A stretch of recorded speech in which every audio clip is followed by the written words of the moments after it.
નમસ્કાર ખેડૂત મિત્રો, આજે અમે આવી પહોંચ્યા છીએ ગોરસ ગામની અંદર, તાલુકો મહુવા, જિલ્લો ભાવનગર.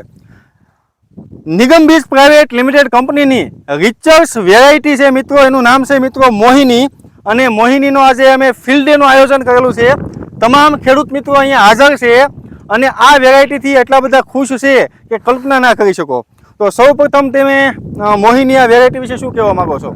પહેલાં તો અમે મોહિની વિશે એ કહેવા માંગીએ છીએ કે અમે ખાલી ટ્રસ્ટ કરવા પૂરતી 1 કટો બિયારણ વાવેલું છે અને એનો ઉતારો ખૂબ છે.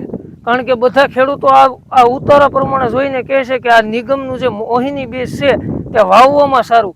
બીજા નંબરમાં એમાં રોગ પ્રતિકારક શક્તિ વધારે છે, એનો ઉતારો અને ફાલ પણ તે વધારે છે અને પાંદડા અને એમાં પણ એમાં બીજા બીજ કરતાં એમાં ફેરફાર વધારે દેખાય છે.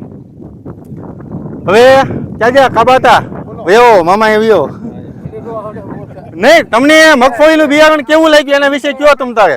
તમને આમાં શું લાગ્યું એ કયો? બી સારું છે, બહુ સરસ. બરાબર બરોબર.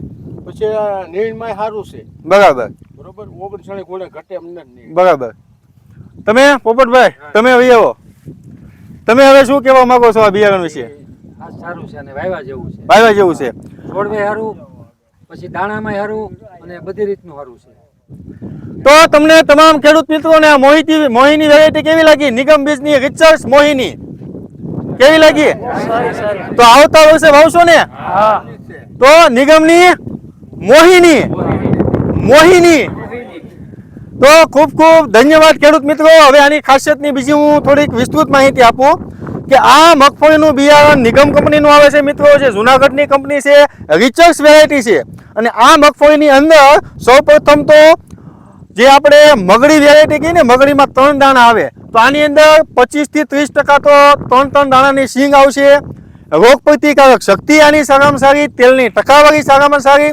સાથે સાથે આનું જે ફોફું છે મિત્રો, એ ફોફું એકદમ પતલું આવશે, એકદમ પાતળું આવશે અને દાણા એકદમ આના મોટા આવશે.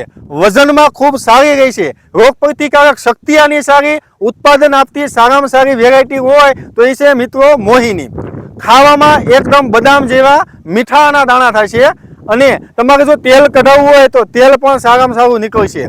તો બીજું કોઈ કાંઈ ખેડૂત મિત્રો તમારે કેવું હોય તો ઓન કેમેરો છે, તમામ ગુજરાતના ખેડૂત મિત્રો જોવે છે. આના વિશે કાંઈ બીજું વિસ્તૃત માહિતી આપવી હોય તો તમે આપી શકો. છે હવે કાંઈ ઈચ્છા છે કાંઈ બોલવાની કોઈને?